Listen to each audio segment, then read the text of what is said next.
कंधार विमान अपहरण कांड में शामिल जहूर मिस्त्री की कराची में हत्या। 1999 में IC 814 को हाईजैक करने में शामिल जहूर मिस्त्री उर्फ जाहिर अखुंद की 1 मार्च को पाकिस्तान के कराची में हत्या हो गई। जहूर मिस्त्री उर्फ जाहिर अखुंद दिसंबर 1999 में कंधार विमान अपहरण के 5 अपहरणकर्ताओं में से एक था। पाकिस्तानी मीडिया ने यह जानकारी दी है। सूत्रों के हवाले से बताया जा रहा है कि मिस्त्री कई सालों से फर्जी पहचान के तहत कराची में रह रहा था। वह कराची के अख्तर कॉलोनी में फर्नीचर का काम कर रहा था। रिपोर्ट्स के मुताबिक कई आतंकियों ने उसकी अंतिम यात्रा में हिस्सा लिया है।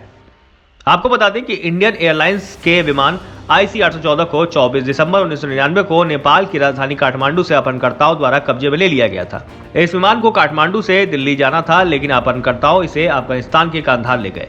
उस वक्त अफगानिस्तान में तालिबान का राज था। 1 हफ्ते से अधिक चले इस बंधक संकट में भारत को मसूद अजहर, अहमद ओमर सईद शेख और मुश्ताक अहमद जरगर जैसे आतंकियों को रिहा करने के लिए मजबूर होना पड़ा था। इस पूरे हादसे में एक यात्री की मौत हो गई थी और सभी 170 लोग सुरक्षित थे। नवाब मलिक को न्यायिक हिरासत में भेजा गया। दाऊद इब्राहिम मनी लॉन्ड्रिंग मामले में हुए थे गिरफ्तार।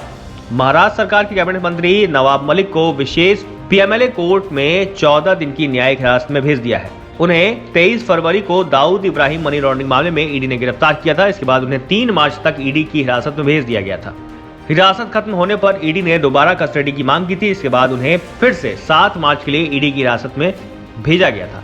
ईडी ने महाराष्ट्र के कैबिनेट मंत्री नवाब मलिक को दाऊद इब्राहिम मनी लॉन्ड्रिंग मामले में गिरफ्तार किया था। उन्हें 3 मार्च तक ईडी की हिरासत में भेजा गया था। नवाब मलिक पर हसीना पार्कर की एक जमीन खरीदने का आरोप है।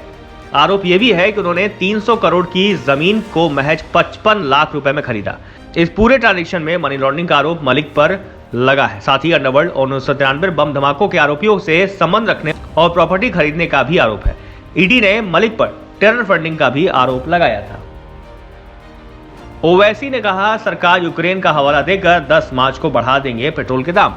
चुनाव के नतीजों से पहले AIMIM प्रमुख असदुद्दीन ओवैसी ने दावा किया है कि पेट्रोल और डीजल के दाम 7 मार्च या 10 मार्च के बाद बढ़ा दिए जाएंगे। सरकार इसके पीछे यूक्रेन विवाद का हवाला दे देगी, क्योंकि उनके लोग तो लंबी लंबी बातें छोड़ते हैं। ओवैसी ने भाजपा के भक्तों से सवाल किया कि क्या उनकी गाड़ी में पेट्रोल मोदी डलवा रहे हैं। ओवैसी ने कहा कि पेट्रोल और डीजल की कीमतें आसमान छू रही हैं। एक बात याद रखना है कि 7 तारीख की रात या फिर 10 मार्च की सुबह आप देखेंगे कि पेट्रोल और डीजल के दाम में वृद्धि होगी। ये कीमतों में इजाफा कर देंगे और बोलेंगे कि यूक्रेन में ऐसा हुआ, कुछ भी लंबी लंबी छोड़ देते हैं। पेट्रोल डीजल की कीमतें आसमान को छू रही हैं। और एक बात याद रखना, 7 तारीख की रात में, 7 तारीख की रात में या 10 तारीख की सुबह में आप देखेंगे पेट्रोल डीजल की कीमतों में इजाफा होगा। ये कर देंगे कीमतों में इजाफा। बोलेंगे यूक्रेन में ऐसा हुआ, कुछ भी लंबी लंबी छोड़ देते, बहाना बना देते कि ऐसा हुआ, होना ऐसा हुआ। और ये बेचारे भक्त, बीजेपी के भक्त, नहीं मोदी जी ने सही किया। अबे तेरी गाड़ी में पेट्रोल क्या मोदी डला रहा है या गरीब अपने पैसे से डला रहा है? दिल्ली एनसीआर के लोगों के लिए राहत की खबर। 15 दिनों में शुरू हो रहा है आश्रम अंडरपास, ट्रैफिक से मिलेगी निजात। दिल्ली एनसीआर के लोगों के लिए राहत भरी खबर है। रिंग रोड के आश्रम चौक पर चल रहे अंडरपास का निर्माण कार्य अब अपने अंतिम चरण में है।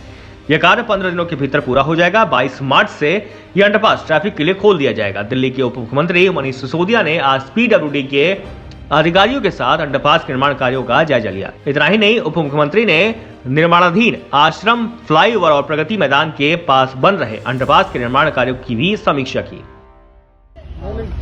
सर, आश्रम फ्लाईओवर का ऑपरेशन करना है, कब तक से खोल रहे हैं आम जनता के लिए? ये आश्रम अंडरपास का मैंने इंस्पेक्शन किया है और कोविड की वजह से जो लॉकडाउन बीच में लगे, इसकी वजह से काम काफ़ी डिले हुआ, क्योंकि एक बार लॉकडाउन लगता है तो मजदूर चले जाते हैं, काम करने पर रेस्ट्रिक्शन लग जाती है, फिर काम शुरू होने में थोड़ा टाइम लग जाता है स्पीडअप होने में।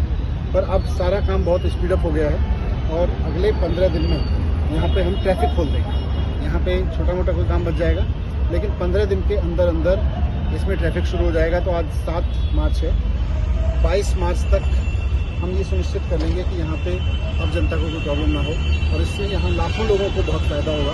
इसके साथ साथ जो आश्रम फ्लाईओवर बन रहा है वो भी काम डिले हुआ, वो अभी अगस्त तक पूरा होगा। सर एक जो प्रगति मैदान का जो अंडरपास है सर, वो कब तक कर रहे हैं सर उसका काम? वो प्रगति मैदान का जो अंडरपास है उसमें उसकी डेडलाइंस तो कई है, वेरियस डेडलाइंस हैं उसमें, अलग अलग सुरंगें हैं, अलग अलग जो सड़कें बन रही हैं उसकी वेरियस डेडलाइंस हैं, तो मई तक काफ़ी हिस्सा उसका पूरा हो जाएगा। Sir, what about the exit polls and exit polls आना शुरू हो जाएंगे? So what are the expectations of Aam Aadmi Party, especially in Punjab, sir?